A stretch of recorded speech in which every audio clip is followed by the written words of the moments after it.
Hello, I'm Dr. Elliot Shevel, migraine treatment specialist from the Headache Clinic in Johannesburg, South Africa. And in this presentation, I will explain why the currently accepted migraine classification and diagnosis is a fiasco, a tragic fiasco. It's tragic because since the adoption of this classification in 1988, it has severely retarded migraine research, resulting in countless millions of migraine sufferers receiving the wrong or inadequate treatment. Migraineurs are suffering unnecessarily from chronic debilitating pain that makes their lives absolutely miserable. The classification lists the criteria used to make the diagnosis. And the diagnosis, of course, determines the treatment. So, because treatment is based upon the classification, if the classification is flawed, the treatment will likewise be faulty. And the present classification of migraine is indeed fatally flawed.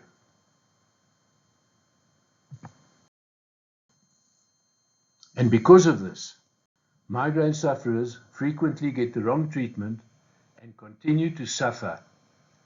Let me explain. The first classification of primary headaches was developed in 1962 by the Ad Hoc Committee, a group of neurologists with a special interest in migraine. They correctly classified primary headaches as per the published data into vascular headache of the migraine type, muscle contraction headache, and mixed muscular-vascular headache. As you can see, the different types of primary headaches were classified according to the anatomical structure from which the pain originates.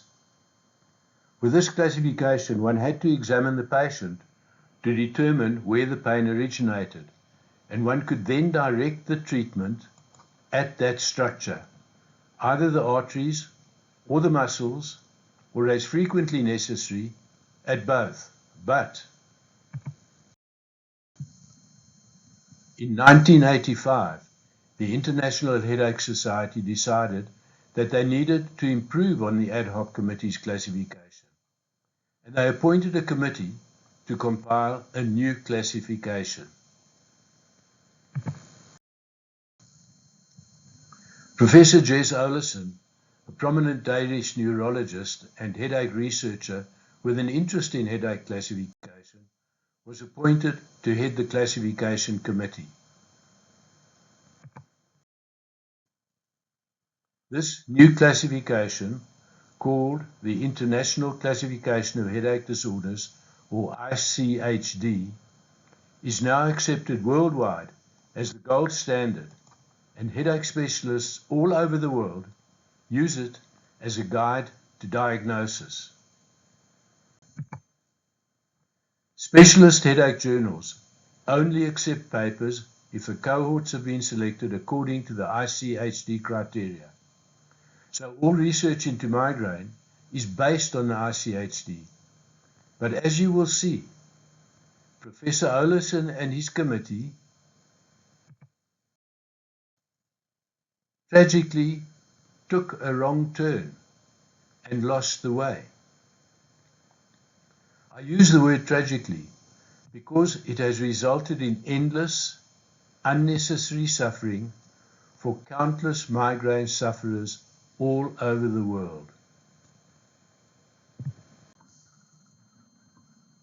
During a debate with Professor Olesen in 2009, I pointed out to him the fatal flaws in the ICHD. The Congress was called the Congress on Controversies in Neurology, and I was judged by the audience of headache specialists to have won the debate. Unfortunately, though, Professor Olison took no notice, and subsequent versions of the ICHD retain the same fundamental flaws. Why do I say they took a wrong turn? Well, they made two fundamental errors. Remember, the ad hoc classification was based on the structures where the pain originated, muscles and arteries. First, they eliminated all mention of the origin of the pain, the muscles and the arteries. The diagnosis now had to be made on the symptoms alone. This meant that it was no longer necessary to examine the patient to ascertain the source of the pain.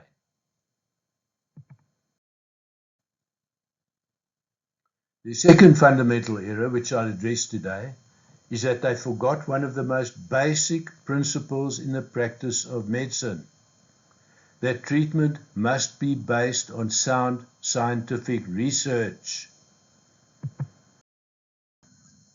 It must be evidence-based.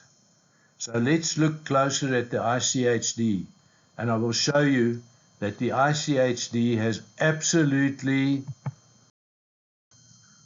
zero scientific basis. It is most certainly not evidence-based. Remember, the ICHD states that every patient entered into a research project must fulfill the ICHD diagnostic criteria. In the ICHD-2, the second edition, it actually states the great majority of evidence-based treatments for headache have been developed using the first edition. But if the ICHD is itself not evidence-based, how can any treatments that are based on the ICHD be evidence-based?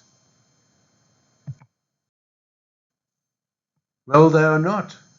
The truth is, as I'll explain, that no current migraine treatments are evidence-based.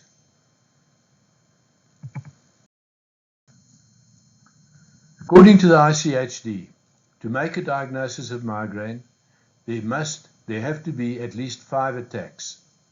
The headache should last between 4 and 72 hours, and the pain should have at least 2 of the following characteristics.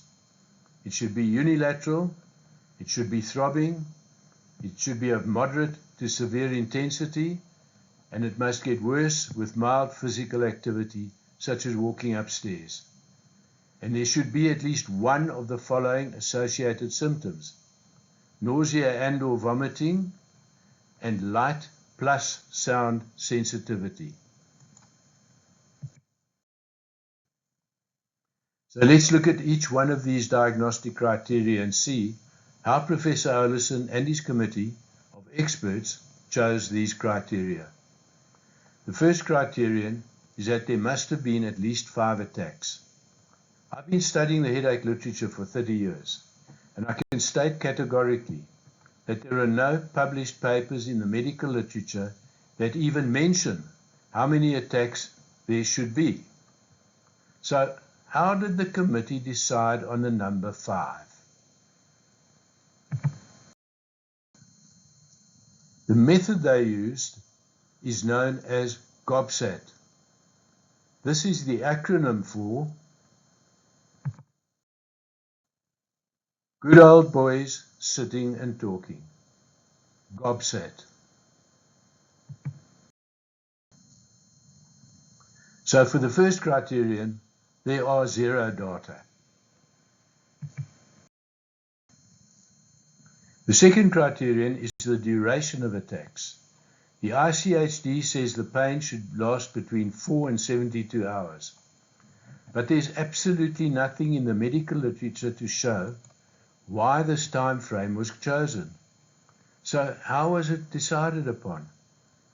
It was decided upon by a thumbsuck, nothing more than a thumbsuck. So for the second criterion, once again, there are zero data.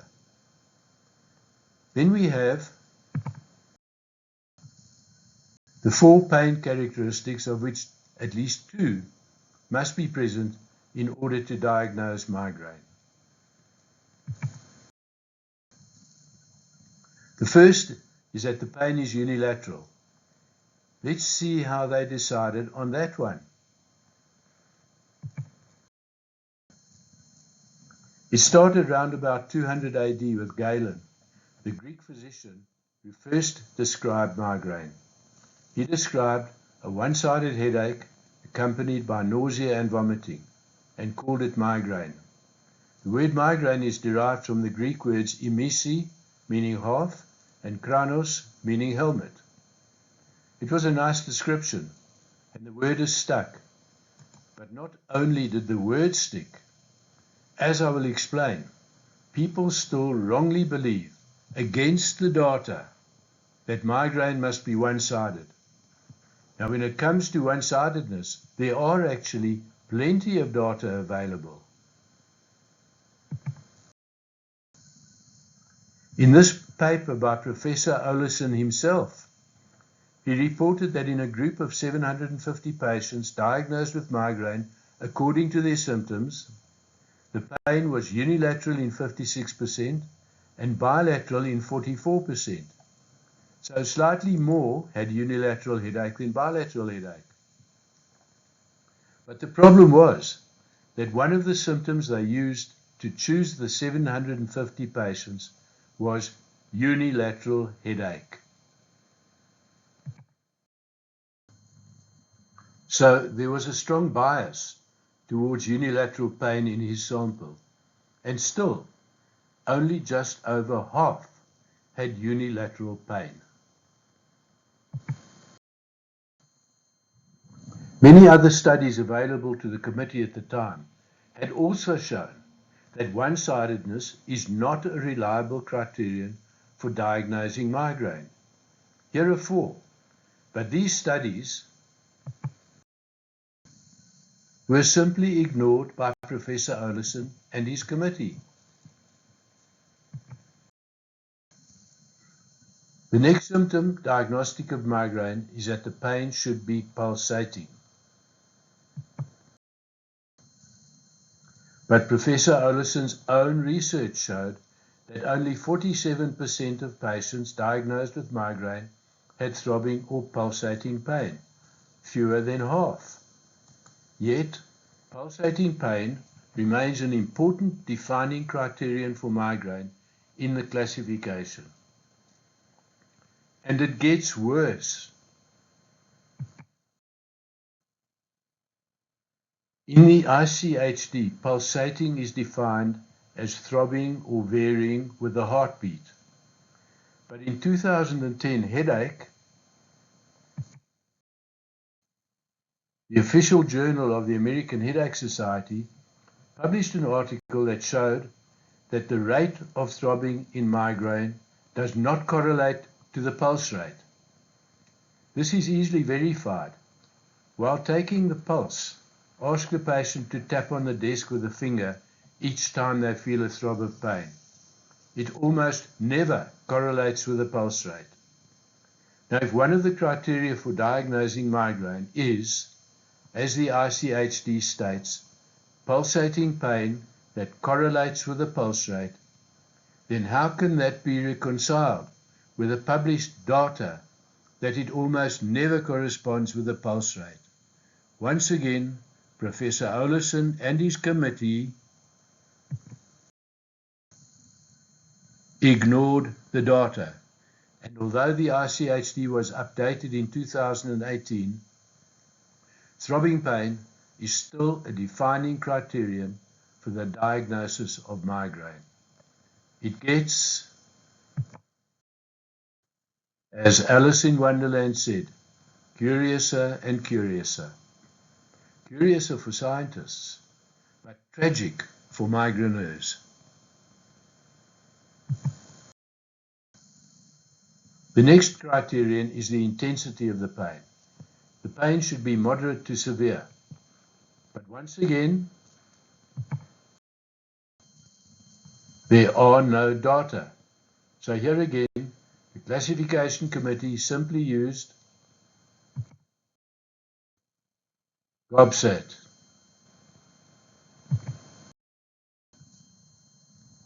The next symptom is if the pain gets worse with mild physical activity, such as walking upstairs.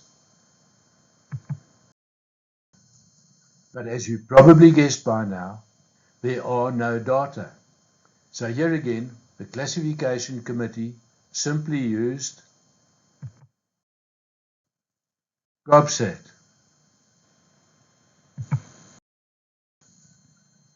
The next criterion is the presence of nausea and or vomiting.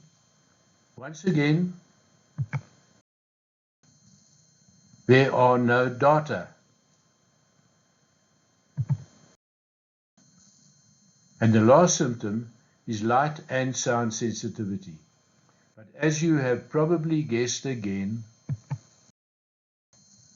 there are no data.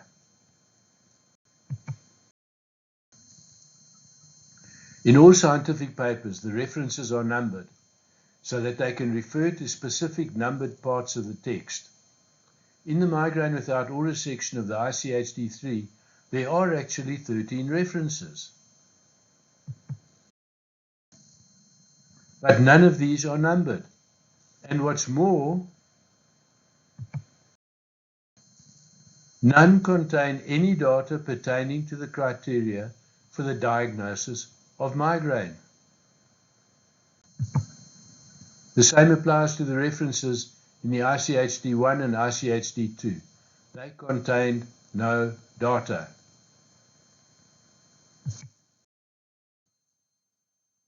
So to sum up, for 6 of the 8 criteria for migraine, there are no substantiating data.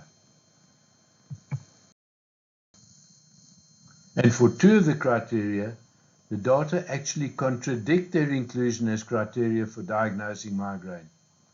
Remember that no research into migraine is ever published if the cohorts have not been selected according to the ICHD.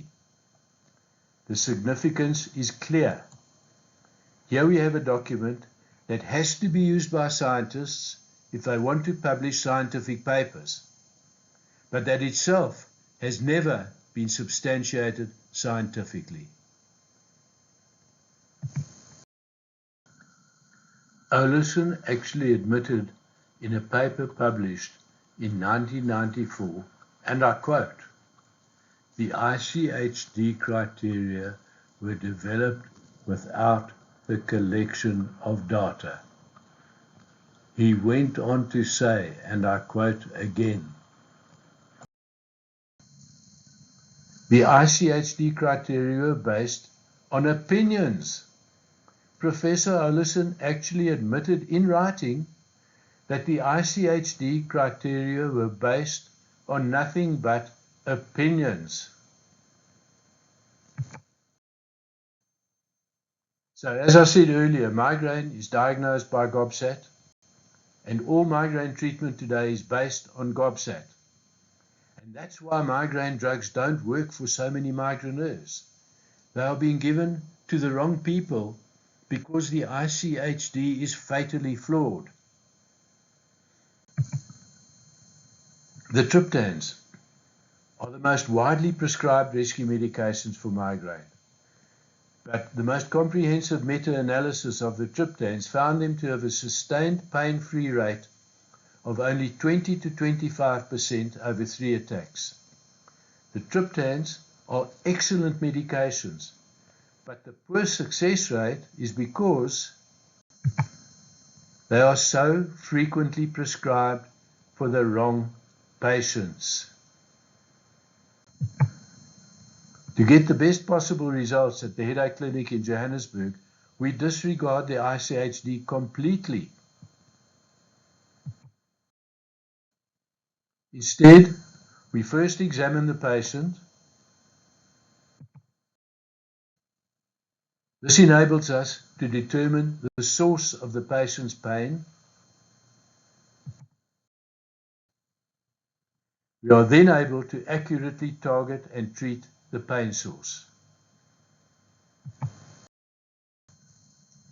In this way, we are able to achieve lasting pain relief without the ongoing use of medication. Let me give you another example of how absurd the ICHD is. The ICHD makes a clear distinction between the two most common primary headaches, migraine and tension-type headache. It's clearly important, according to the ICHD, to distinguish between them. But is it really important? The preventive medications most commonly prescribed for chronic migraine are the antidepressants and the anticonvulsants. And the most common drugs prescribed for chronic tension-type headache are also the antidepressants and the anticonvulsants. Exactly the same drugs used for migraine prevention. This means that when prescribing preventive drugs, making the ICHD distinction between migraine and tension headache is a totally meaningless exercise. Voltaire, hundreds of years ago, said doctors prescribe drugs of which they know little for diseases of which they know less, for patients of which they know nothing. Because of the ICHD, this is still true today about migraine treatment. In conclusion, as you've seen, the ICHD is fundamentally flawed and must be scrapped. It's abundantly clear that migraine and other primary headaches be reclassified based on data and scientific evidence. Only in this way can we move forward to a meaningful understanding of migraine and eliminate the ongoing tragic and unnecessary suffering that's been caused by the current classification fiasco. Colleagues who would like copies of the papers quoted in this presentation, or who are interested in learning more about the highly effective treatments based on identifying and eliminating the source of pain, should please contact me at Dr. Shevel at theheadacheclinic.net. Thank you.